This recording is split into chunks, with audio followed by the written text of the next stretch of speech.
sample now. And I'm gonna cook this. And this is how we do it. This is how I do it. You must have a molder to make it round in shape. Do like that. Since this is already done, all what we do is to cook it, but you have to mold it into a round shape. Beef burger. It's a burger. You don't have to make it exactly perfectly round because of the timing. We're just taking the sample for this one. Like that. Actually, all this stuff. Wait. All this stuff will be done accordingly. And yan, ayaw bumagsak, palpak na. Naririnig ka? Wala na. Like that, okay? Kasi malamig pa, malambot just pa. like that, okay? And make it a little bit thinner so that it will cook inside. The inside part will be cooked, okay? Thinner, like that. Okay, you can do like that to make it round shape. Well, this is how I do it. I don't know you guys how you do your home burger, or you just buy your own ready to cook burger. But I prefer to make my own, and for my sons to follow all these instructions so that they can do it by themselves when I'm already abroad again. And this portion is dedicated to Miss Marisa Sanchez, who is my avid viewer of my cooking. So what's this? Okay. Now we're going to go to the kitchen and cook this stuff. Okay. So this is the kitchen, and I'm going to make a sample of this burger, just like that. See how it is. There you go. But I just don't know, maybe this is too salty. Did I put too much salt or just enough salt? Okay.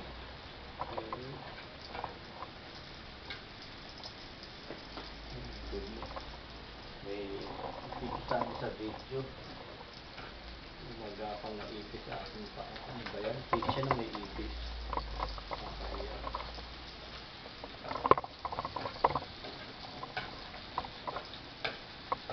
Hindi na ine-edit yan. Mukhang maganda. Mukhang nakachamba ako ngayon ng ano. Ang pagkagawa ko ng video. Mukhang perfect. Means, chamba-chamba lahat. Pero dapat hindi chamba lang ako.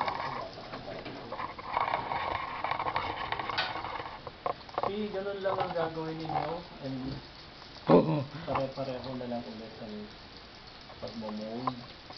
And then itabi nyo sa freezer. Pag Ilang minutes ang pagluto? pag naaamoy nyo ng okay na yung amoy niya, tapos yung amoy luto na ang sarap ng amoy. Paano kung hindi pa luto? Pero amoy Itatry sarap. nyo munang baliktarin siya. I think 3 minutes. Look at that. Hindi pa yan luto. Camera.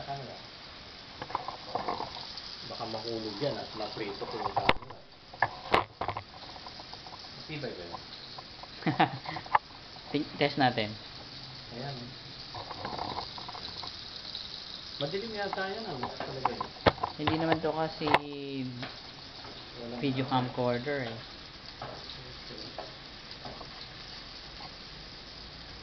Yan ang amoy na. Okay na ba amoy? Amoy mo na.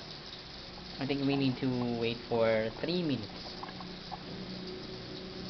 You can make it, well done. Huwag naman sunog. Don't burn the burger, but fry it well done.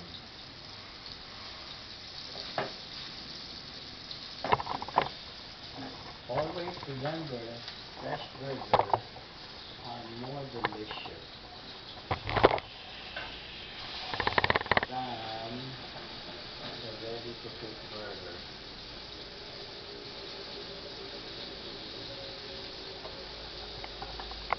Maski pinalapan ko siya, medyo lumit siya eh. Nung naluto, bakit siya?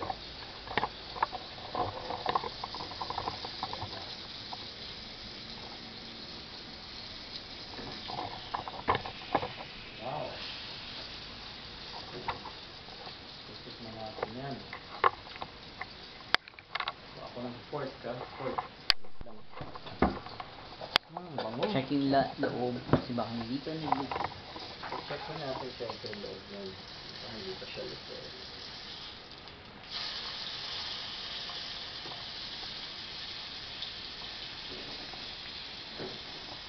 Pero pag hindi siya frozen pa, okay naman. Kasi pag frozen, dapat talagang luto yung mabuti. Ngayon pa lang fresh siya. Okay. Hanguin na natin. We're going to remove it from the frying pan. And let's taste it. Let's have a taste of the burger. Maliit siya. Kanina dapat niya eh. Anyway, tingnan natin. Oh, it's juicy. Talagang juicy siya. Doon kaya tayo sa sa maliwanag na Pagkagin taste mo.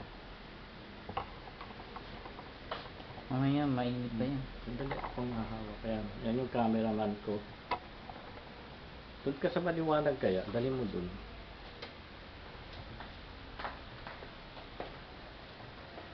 Ay, mag-thank you ka muna kay Tita Marisa nung Undoy. Tinawagan kayo. Kinakontak ko kayo dahil hindi ba nawawala kayo noon that time. Ako, nawawala? Hindi yung hindi ko kayo makontak. Ha? Salamat. Salamat, walang malang sinseridad dyan. Mag-thank you Tita Marisa. Tita Marisa. Tita Marisa. Tita Marisa. Thank you. Salamat. Thank you po. Thank you po. Okay na siya. Pwede na. Luto na? Ano ba yan? Ang mahal-mahal niyan. Ilalaglag mo lang sa sahig. Diyos ko naman. Masarap ba?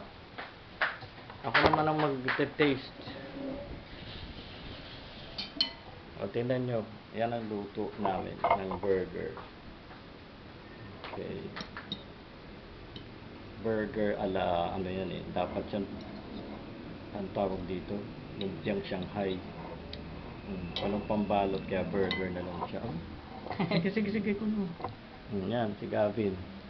Taster. Mainit ba? Ayan, at-choke na raw. Ang sarap. Ang alat.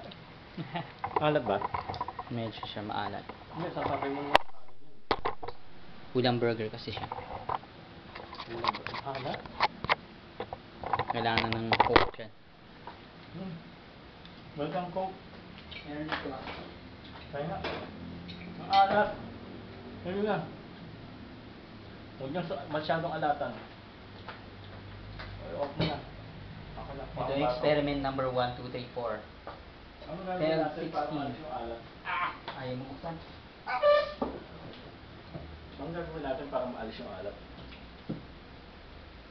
Lagyan ng matamis. Hindi, tama-tama yan. Para isa lang bawat araw.